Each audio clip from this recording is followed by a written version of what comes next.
اسمع. سمعتها يا ابو محمد ولا لا؟ خلينا نسال ابو محمد سمعها ولا لا.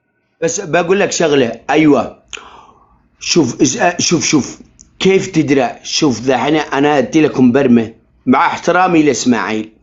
كيف يجولك؟ كم يا ناس دخلوا معانا، احنا بنقوم بثوره داخل صنعاء. يا عصام يطلع معنا اسبوع اسبوعين شهر يطلع، وبعدين يدس اسمه ما يقول يا عصام انا قتلوا علي 2 من اخوتي قسما بالله العظيم. امد ما هو يفهم ايش تشري ويدخل يراسلني وشي الوجه من معنا داخل صنعاء من هذا. انا بالنسبه لي ما راسلش احد ولا ارد على احد ولا شيء. يمكن انت يا ياسر والله واربعه اخرين والله الله ضرعي ابو محمد مارج يدخل لك على اساس انه وطني. اقسم بالله كم قد انخدعناه وكم. مثلا اسماعيل هذا قال انه انسجن 3 سنين. اذا انسجن يوم رقبته تطير اذا كانوا هم من نفس السلاله. وابو محمد واحنا عند ابو محمد هو قال انه هاشمي. والله يا جماعه انه يأيد الحوثيين واحنا ليش انا اكرهه؟ يمكن الان بدا كذا. ليش؟ لان طول عمرنا 5 اشهر وفي البثوث وهو يدافع عن الحوثي. بعدين لو ما يبصرنا ذو قوه اذا خرجنا من البث يبدا يقول اذا الوضع لنا والله انه صدق هذا الحوثيين دمروا مدري ما يستخدمون التغيير. اذا خرجنا واتابع بصمت لا الحوثي دافع عن اليمن من شوف هكذا دائما يستخدموا حسب المزاج حسب الوضع. اذا بقى امامهم هكذا والله لا انسجنوا ولا هذا. وعمليتهم اللي دحين في المانيا قسما بالله العظيم انهم يزرعوا فتن. هذا غرضهم. في امريكا في المغرب انا دحين عاد تواصلت بناس قدوم في حضرموت لا تدروا الشبكه الكبيره. انا وصلت للقناعه اي واحد من نفس السلاله حق عبد الملك البوتي اللي يدعونه هم الهواشم قد قالها الملك المغرب السادس. انا ما داري ايش اسمه بس بسرت المقطع. محمد مجديه اللي قبله ابوه والحسن الثاني ما ادري. قال اذا كان الخميني من اهل البيت فانا اتبرأ لانه داري كفروا. ايه الملك العربي الوحيد اللي كفر الخميني هو الحسن الثاني ملك المغرب. ايوه قال اذا وفضحوا هؤلاء اللي هم من جماعه عبد الملك البوتي يقولوا هم من اهل البيت كلهم. اذا شفتم مع الشرعيه اذا شفتم في اي دوله اقسم بالله العظيم ان داخلهم خبث وان كلهم يأيدون الحوثي هذا.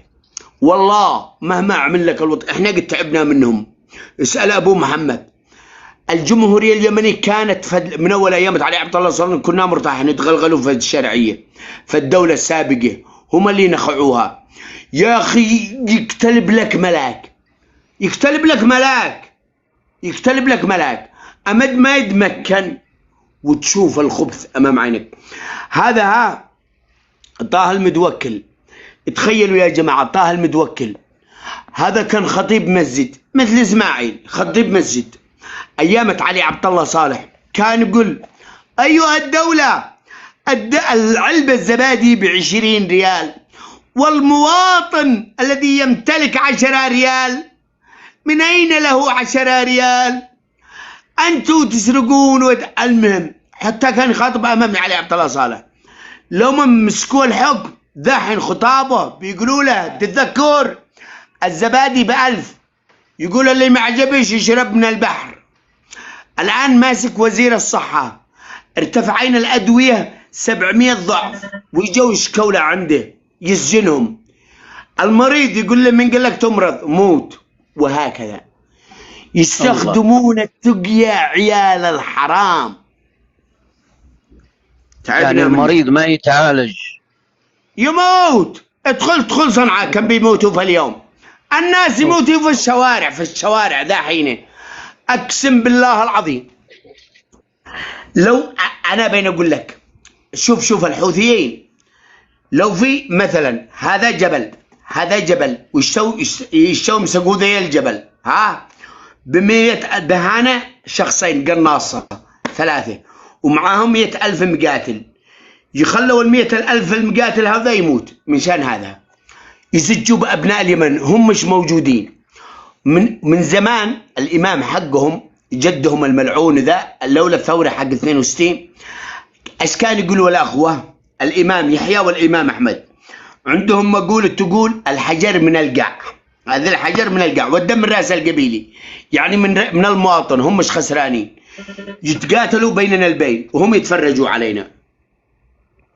اليمنيين يعني قد نقصوا 3 مليون نقصوا من باطل عيال الحرام هؤلاء. 10 مليون يمني مهجر سواء كان في الداخل ولا باطل هؤلاء.